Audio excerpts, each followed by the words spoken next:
Coach Hawks, thank you for taking time with us off the Block blog. Congratulations on a dominant 3-0 sweep over USC in their own building. What are your initial impressions of the match?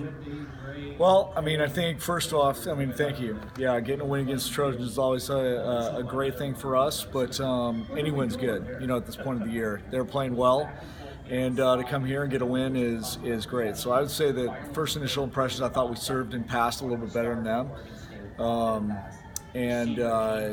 Obviously, we blocked a couple balls early. You know, I think we had 3 blocks in the first set, and really kind of set the tone for how we were going to play. We let a few balls that we pick up in the practice gym routinely that hit the floor, and you know, we kind of just said to ourselves that we're just not playing the way we're brewing volleyball, so we felt like we needed to step it up a little bit. That was great.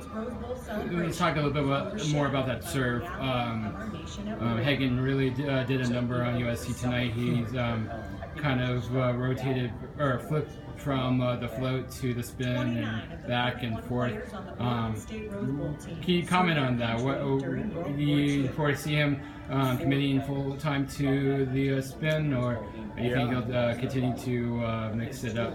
You know, Hagen's an ultra competitor. You know, and I mean, he's our best competitor. So we feel like, you know, he wants to hit it. He's been hitting it in practice. He's hitting it well, and he's got his float he can go back to if he ever, you know, feels like he needs to. But right now, I foresee him jump spinning. He's been doing a nice job.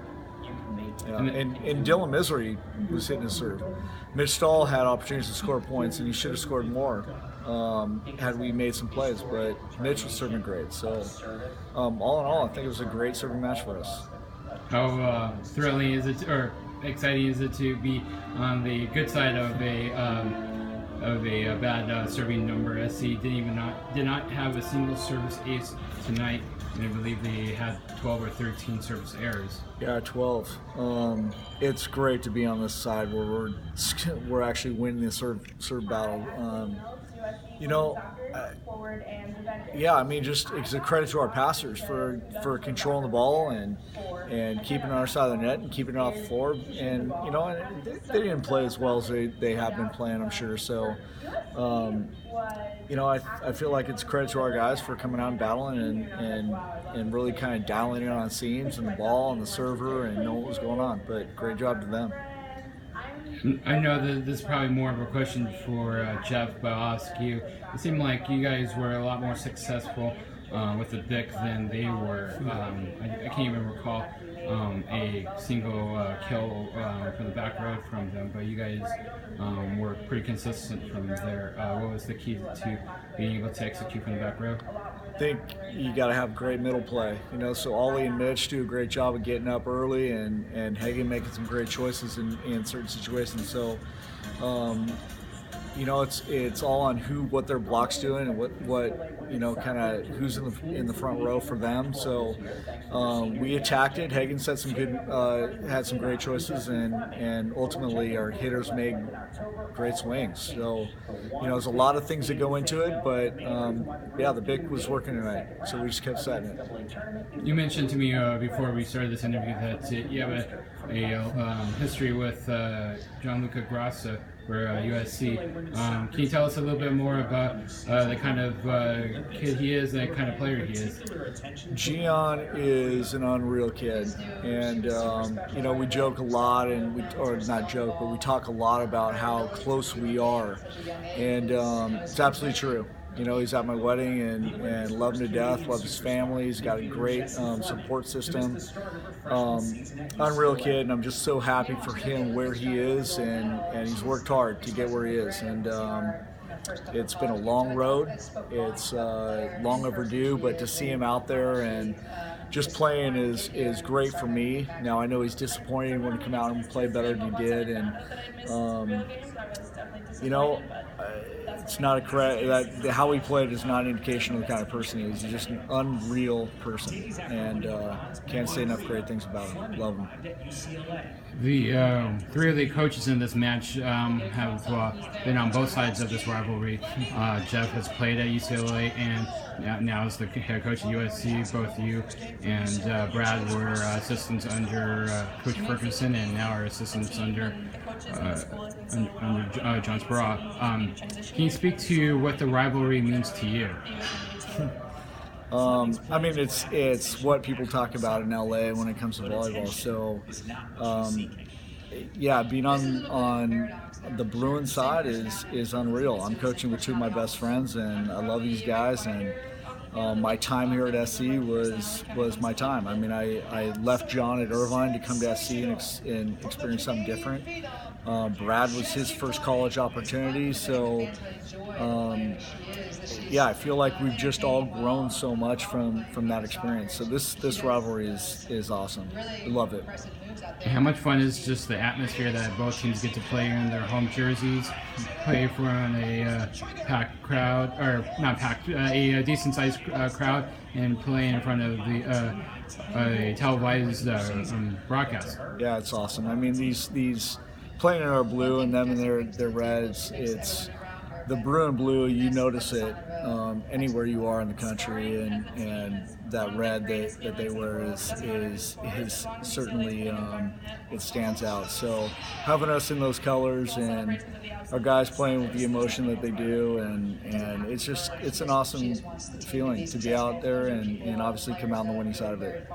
And let's talk about the rest of the season. You have a conference match on Saturday in Riverside against Cal Baptist, and then you have 2 matches against Hawaii next weekend at Collins Court in the Wynn Center.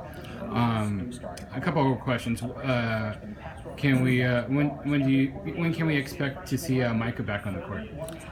I don't know the answer to that, to be honest. I mean, he's been practicing, so we feel like it's really, I don't know, up to up to him. And if we're playing well right now, and Mike is the first one to say that if we need him, he'll be ready to go. So that being said, yeah, we got Cal Bap coming up, and playing in Riverside is gonna be tough. That's a tough gym, and they're playing for some pride, and they're going to come out and give us everything they have, and that's a good team. And then Hawaii, we got to finish up with them, as you said, in Collins Court, and I can't say that I spent any time watching them. You might see them on the other side of the net in some matches that you watch when you're scouting somebody else, but quite frankly, I think all of us have been dialed in on our next opponent, and I know it sounds cliche, but I'll get to Hawaii next week after Cal Bap. And let's talk about just the lineup. You guys started JT at libero after he finished the Concordia match at libero. How much more of that can we expect to see? Well, I think you can expect to see it. There's a lot of factors that come into it. JT's got a great arm. He's a great outside hitter. We felt like with his defense and his poise and his control of the serve, we feel like he's just a really good spot for us there. That doesn't mean that Davis or Bantle or anybody can't play that libero spot, but yeah, JT was pretty good. We're happy with him right now. Is it safe to say that who is starting at middle blocker, whether it's Oliver or Kofi, is a match-by-match decision? That is fair to say. No, Ollie's been great in practice. Kofi's been great in practice, and obviously Mitch. So it's.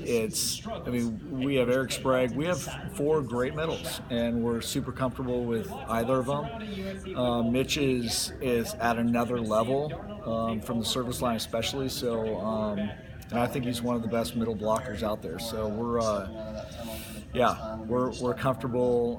We're not rolling the dice by any means. We're working hard in practice, and those guys play in practice for their spot. And final question, I know you say that you are only focused on the next match, but what is the goal for the rest of the regular season? What's the goal? Keep getting better. We've had a lot of injuries, and we know that. People have talked about it, and we're not making excuses. But we're certainly just trying to clean up our systems, get better in system, get better out of system, and serve the ball tougher, block the ball better. There's just a lot of things that we have to do, and our guys are working hard. They're being great teammates, and it's just a fun time to be a Bruin. Yeah, so every day trying to get better. Well, thank you for taking time with us off the Block blog, and good luck against the Lancers on Saturday. Awesome, thank you, appreciate it.